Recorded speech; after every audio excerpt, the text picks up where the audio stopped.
They spoke of it in hushed voices during the night shifts. When the hospital's corridors were at their emptiest and the distant hum of machinery grew unnerving. I first heard about the whispering wing from a fellow intern, a jittery fourth-year med student named Andreas. He cornered me in the staff lounge one evening, his eyes darting between shadows, and asked if I'd ever noticed how sometimes one corridor seemed off, different, like it didn't belong to the rest of the building. At the time, I'd just begun my residency at St. Aurelius General Hospital, a sprawling complex with a history dating back over a century. The facility had grown layer upon layer, old brick wings now long abandoned, newer wings gleaming with modern equipment, and countless renovations in between. My name is Marcus, and I was 29 at the time, eager, ambitious, and not prone to superstitions. But as the weeks passed and I adjusted to the grueling night shift rotations, I began to understand why rumors festered here. St. Aurelius was a puzzle of corridors and wards, some parts brightly lit and bustling with staff, others quiet as tombs. Security protocols kept most old sections locked up tight, but people swore they'd occasionally find a door open where it shouldn't be, or glimpse a dim corridor that didn't appear on any official map. Some nurses spoke of voices calling their names from empty rooms. A junior doctor claimed he once stepped into an elevator and ended up on a ward that didn't exist when he pressed the button to return. He found himself back in the main lobby, shaken and pale. These were just stories, I told myself, the product of exhaustion and stress, of working nights in a building layered with history, pain, and death. Yet as my own fatigue grew, I began to pay more attention. It was late October, and the night air carried a chill that seeped into the older halls. My shifts had me working in the ICU and occasionally running samples to the pathology labs. During these errands, I'd pass through silent corridors where overhead fluorescents buzzed faintly, casting sickly light on scuffed linoleum floors. One night, after helping stabilize a patient in the ICU, I was tasked with delivering urgent blood work results to the night pathologist. The usual route was blocked by maintenance, so I had to detour through an older part of the hospital, a wing I seldom visited.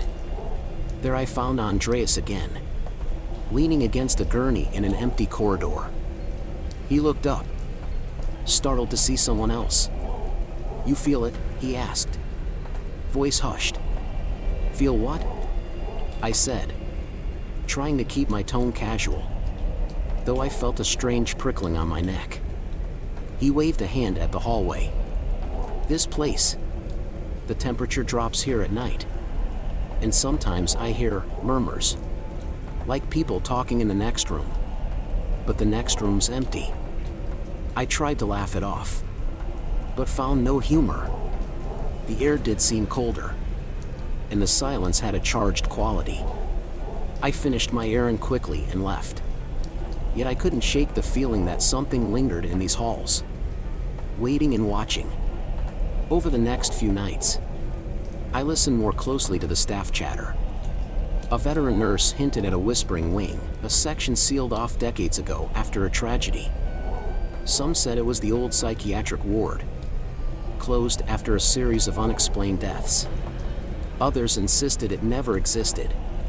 But consistently, people reported glimpses, a door that appeared where it shouldn't, leading into a dim corridor of old patient rooms, all empty. If you ventured too far inside, they warned, you might never return. I tried to focus on my work, long shifts, difficult cases, saving lives. But the hospital's atmosphere was changing. It was flu season, and the wards were crowded. Patients overflowed into hallways. The staff was overworked, tense. Amid the chaos, I kept seeing odd details, a supply closet door left open that I was sure I'd locked, or the sound of footsteps behind me when I walked alone at midnight. One particularly stressful night, I was asked to check on a patient in a lesser-used wing. Directions were muddled, but I followed the signs for Ward 3B, which housed long-term care patients. Yet as I turned a corner, I found myself facing a set of double doors that I'd never noticed before. They were unmarked, old wooden frames with frosted glass panels. I tried to see through the glass, but could only make out silhouettes, chairs, a nurse's station desk. Curious, I pushed one door open. It gave with a soft creak. Inside was a corridor lit by old-fashioned sconces, their light weak and flickering. The walls were a dull mint green, chipped and faded. The floor was linoleum, yellowed with age. I took a few cautious steps. The air felt stale. Somewhere ahead, I heard a whisper, faint and indecipherable. My heart thumped. I backed out quickly, letting the door swing shut. When I checked the hospital map afterward, there was no mention of this corridor. I asked a coworker about unmarked wards, but she just shrugged, exhausted and indifferent. I decided I must have wandered into a closed-off section, maybe part of the old psych ward. I resolved not to return, but curiosity gnawed at me. What if the stories were true? If there was an abandoned wing that existed in some liminal state, caught between past and present, accessible only at certain times, why would it show itself to me? A few days later, on my day off, I went to the public library. I searched archives for St. Aurelius General's history. Once, it had a psychiatric ward, late 1940s to mid-1970s, famed for experimental treatments. Rumors of mistreatment and patient suicides circulated. In 1963, a devastating fire supposedly broke out in a secluded wing, killing several patients and at least one doctor. Official records were incomplete. Some said parts of the old wing were sealed rather than repaired, leaving corridors frozen in time. I found a grainy photograph of a corridor that looked eerily like the one I'd briefly entered. The caption, "Psychiatric Annex circa 1959. Returning to the hospital that night, I felt a new weight. If this annex still lurked behind old doors, what was left inside? The idea that the hospital's past was literally haunting its present seemed absurd. Yet I couldn't deny what I'd seen. I told Andreas about my discovery. He looked terrified. I heard that if you go deep enough inside, you see them, the ones who never left. He refused to elaborate. The tension broke one quiet night around 2 a.m. I had to deliver a blood sample to the pathology lab again. This time, I decided to try a different route, the service elevator near the old wing. The halls were deserted, lights dimmed to their nighttime setting. My footsteps echoed. I pressed the elevator button. The doors opened, revealing an old-fashioned car with a faint smell of disinfectant. I stepped in, pressed the button for the pathology floor, B2. The doors slid shut with a tired groan. The elevator hummed, then lurched slightly. I expected it to go down, but instead, it felt like it moved sideways, or maybe at a slant. My stomach churned, and the lights flickered. The panel's floor indicator didn't match reality. It cycled through letters I didn't recognize. Then, with a soft chime, the doors opened onto a corridor I'd never seen. Dim sconces on mint green walls. That same old linoleum. It felt like stepping back in time. My heart hammered. This must be the Whispering Wing. I tried pressing the closed door button. The elevator doors remained open. A distant whisper reached my ears, beckoning. Against my better judgment, I stepped out. The door slid shut behind me with a click. Now I stood in a strange corridor. I saw a sign reading Ward S, Neuropsychiatric. The letters were faded, letters half peeled off. At the far end, a nurse's station desk stood abandoned. papers scattered. A chair overturned. I smelled mildew and something acrid. I called out, "Hello?" My voice sounded muffled. No response. I turned back to the elevator, but the doors had vanished. Instead, just a blank wall. Panic surged. I touched the wall where the elevator should be. Solid plaster met my fingertips. Was I hallucinating? Breathing quickly, I moved down the corridor. If this was a sealed-off ward, maybe another exit existed. Room after room was locked or empty. In one room, I saw old beds with leather restraints. In another, rusted wheelchairs piled in a corner. The silence was oppressive. Then I heard footsteps, light, shuffling steps, and a soft sobbing sound. I followed it, drawn as if by a compulsion. At an intersection, I glimpsed a figure in a nurse's uniform from decades past. Her face turned away. When I called out, she vanished around a corner. Every hair on my body stood on end. With no other choice, I advanced.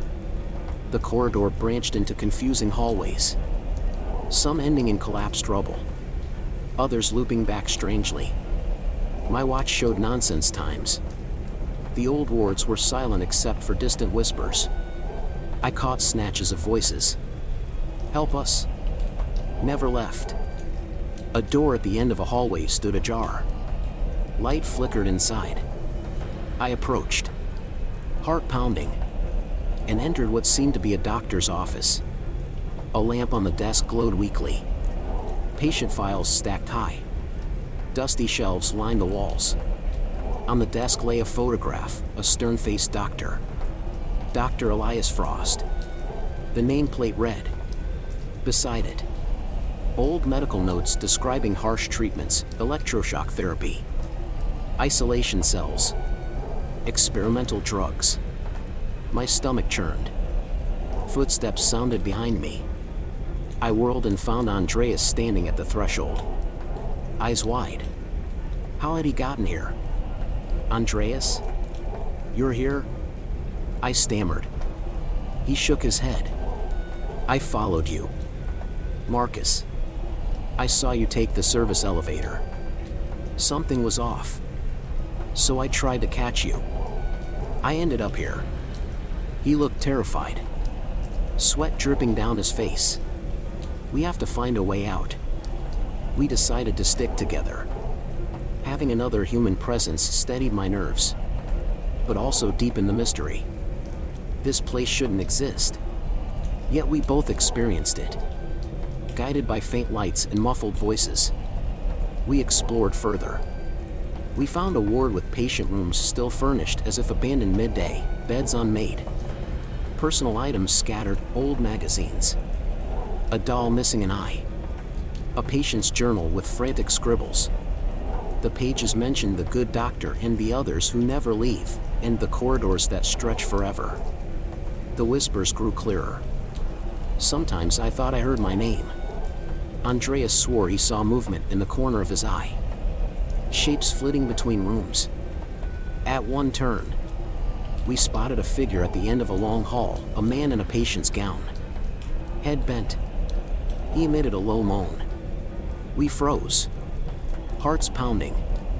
He shuffled closer, face obscured by shadow. We backed away, turned to run, but the corridor behind us looked different now. The geometry of this place was impossible, shifting as we moved. It felt like a labyrinth alive. In desperation, we entered a side room and locked the door. A dim overhead light flickered. Andreas and I listened as footsteps passed outside. A soft scratching at the door set my teeth on edge. Then silence. "Marcus," Andreas whispered, voice shaking. "This can't be real. We're trapped in some twisted echo of the past." I nodded, voice tight. "We have to keep moving. Find something that leads us back." We crept out after the footsteps faded. The hall was empty again. on a hunch.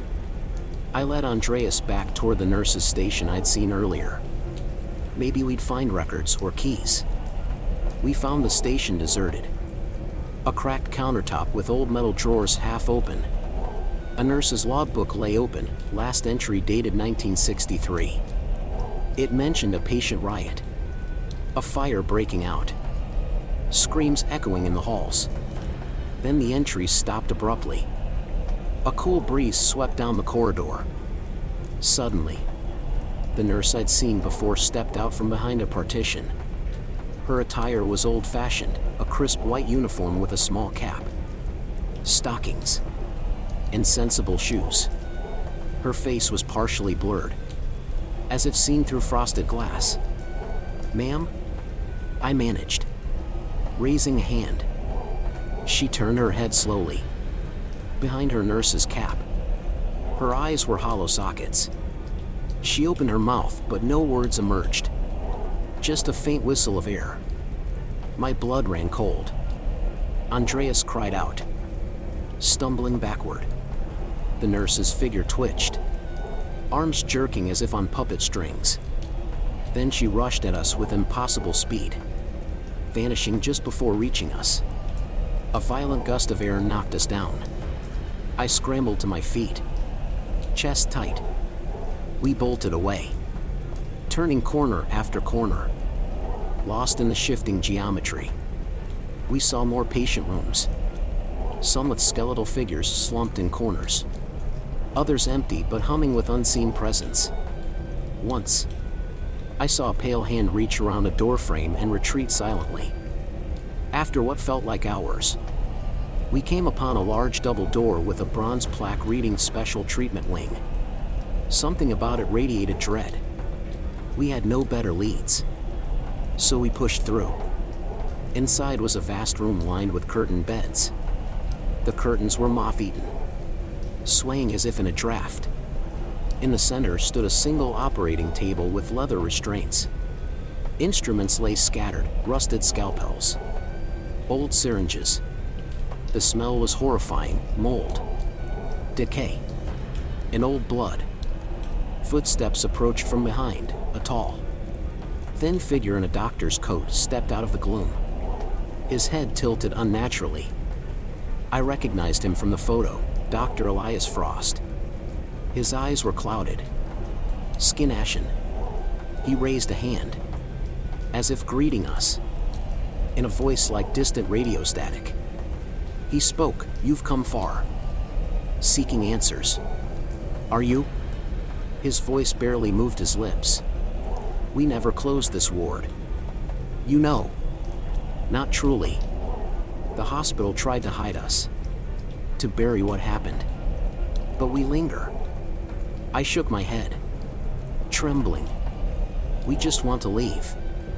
We don't belong here." Dr. Frost made a low chuckle, like metal scraping on metal. "None of us belong here. Yet here we remain, feeding on the fears of those who wander in. Your hospital above sits atop decades of anguish. You found the hidden door, rode the wrong elevator. Now you're part of this tapestry." Andreas whimpered. I felt rage and desperation welling inside me. "There must be a way out," I said. "We'll find it." The doctor's form flickered. "This wing thrives on lost souls. But occasionally, one escapes if they are willing to sacrifice." He gestured to the operating table. "Care to bargain?" I refused. Andreas pressed against the wall. Panicked, we backed away, searching for another exit. The doctor vanished into a swirl of shadows, leaving us alone again. We found a narrow hallway branching from the treatment room. At its end, a window. Outside the window, darkness. No city lights. No rooftops, just a black void. We realized we weren't in our world anymore. At least not fully. This place was a ghostly echo. The whispers grew louder. Voices overlapping. "Stay with us. Complete what we started. Release us." My mind reeled. Perhaps if we confronted what caused this haunting, we could break free. The tragedy, the fire, the experiments, the patients who never escaped. If we could acknowledge them, apologize, or set something right. Andreas and I decided to find the main ward office. We reasoned it would have records, something to anchor ourselves. The corridors twisted, but eventually we reached a heavy oak door with a director's name engraved, Drive E. Frost. Inside was a grand office with tall filing cabinets and a large desk. The lamp on the desk flickered weakly. Dust covered everything. A portrait of Dr. Frost stared down, eyes unsettlingly lifelike. We searched for keys, documents, anything useful. Andreas found a locked drawer. We pried it open with a rusty letter opener. Inside, a journal bound in leather. Initials EF embossed on the cover. Flipping through its pages revealed the truth. Dr. Frost had experimented on psychiatric patients, pushing cruel treatments in secret. After a riot sparked by these abuses, a fire broke out. He and several staff locked patients inside, sacrificing them to contain the chaos. The hospital administration sealed off the ward and never acknowledged the atrocities. My throat tightened. This ward was cursed by injustice and cruelty. The souls trapped here wanted recognition, release. Perhaps if we took this journal, proof of their suffering, and found a way out, we could finally expose what happened. Maybe that would break the cycle. But how to leave this phantom dimension? A scraping sound made us look up. The door slowly closed. Dr. Frost's voice drifted through the keyhole. You won't escape easily. This place feeds on fear and secrets. It grows stronger when truths remain hidden. We grabbed the journal and rushed out another door we hadn't noticed before. The corridors were darker now, lights fading. Shadows moved independently of any source. We ran, chased by echoing footsteps and hollow laughter. At an intersection, the nurse appeared again, arms twitching. Behind us, a patient figure crawled on all fours, head lolling. To the left, the doctor's silhouette emerged, extending a hand. We chose the right hallway, sprinting through a gauntlet of half-seen horrors. Doors slammed on their own. Hallways ended abruptly in blank walls. Every turn revealed either more emptiness or another specter. Andreas began muttering prayers, tears in his eyes. I held the journal tight, refusing to let despair consume me. Then we spotted it, the elevator doors, half submerged in the corridor's gloom. We ran toward them. The panel above flickered with no recognizable numbers. I frantically pressed the call button. A grinding noise. Sparks behind the panel. The ghosts closed in. Nurse, doctor, patients closing ranks, whispering in garbled tones. I shouted at them, I know the truth now. I know what happened. Your suffering won't be forgotten. For a split second, the ghosts hesitated, their forms flickering like old film reels. The elevator dinged faintly and the doors parted, revealing a normal hospital elevator interior. Andreas and I lunged inside. I slammed the closed door button. The ghosts rushed forward, arms outstretched, just as their fingertips could have touched us. The doors slid shut. The elevator jolted and descended. Or ascended, impossible to tell. The overhead light steadied. My heart hammered. Andreas trembled, clinging to a railing. After a few moments, a gentle chime sounded, and the doors opened onto the main hospital lobby. Everything looked normal, modern signage, bright fluorescent lights, the smell of antiseptic. No one else in the elevator but us. I checked my watch. Only 10 minutes had passed since I'd entered the service elevator, though it felt like hours. We stumbled into the lobby. A security guard glanced at us curiously. It was nearly 3 a.m. We must have looked wild-eyed and disheveled. Without a word, Andreas and I rushed out to a quiet corner. Panting, I still held the journal. When I opened it, the pages were blank, no writing, no embossed initials, just empty, brittle paper. I felt a chill. Had we imagined it all? But the dust and smell lingered in my nostrils. My shirt sleeve had a soot stain. Andreas touched his pocket and found a small metal name tag reading Nurse L. Hopkins. 1962 inch that he'd picked up without recalling. Evidence. We agreed not to mention this to anyone. Who would believe us? But I couldn't let it rest. The victims deserve truth. The next day, after a restless sleep, I checked the hospital archives. I found no official record of Dr. Frost or that specific ward. Yet old newspaper microfiche revealed an article about a sealed psychiatric annex destroyed by fire in 1963. The staff and patients died. Their records lost. Rumors persisted that their spirits haunted the old building's foundations. Over the following weeks, life returned to routine.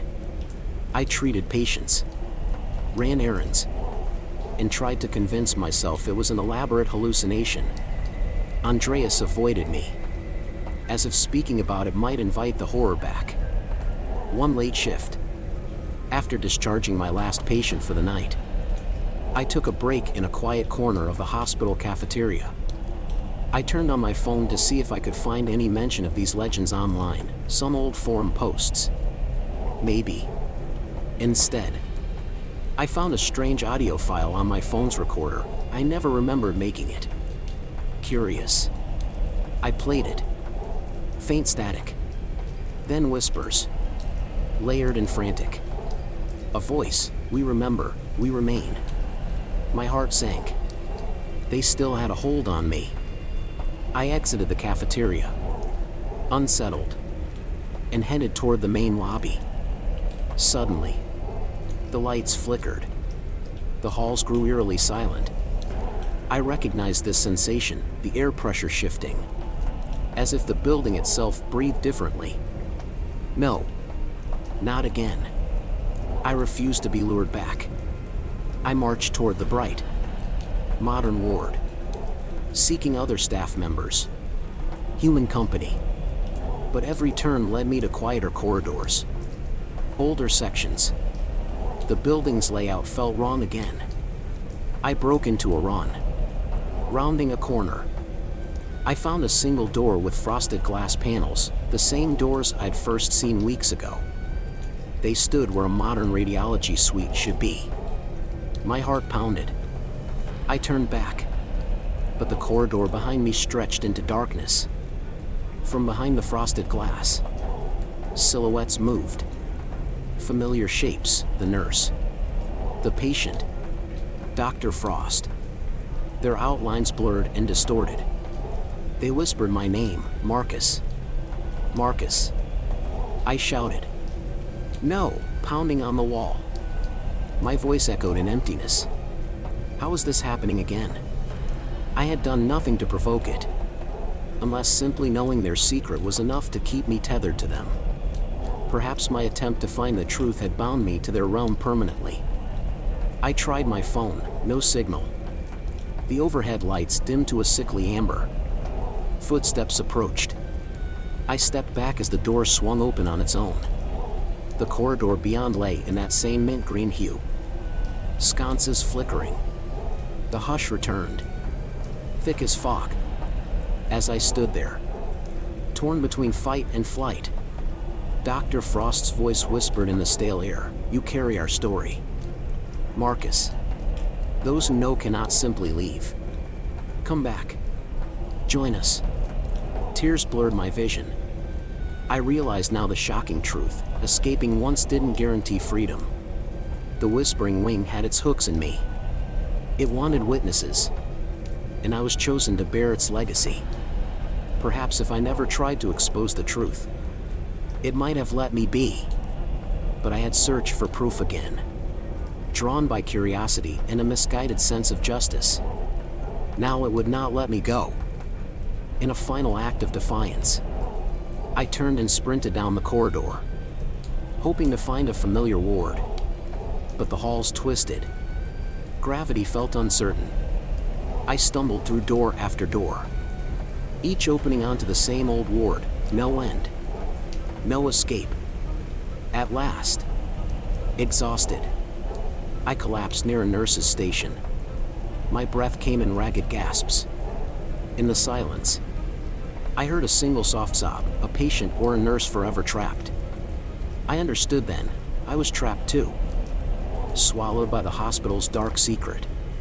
The real world receded, and this cursed annex claimed me as its own. No alarm bells rang. No code blues sounded.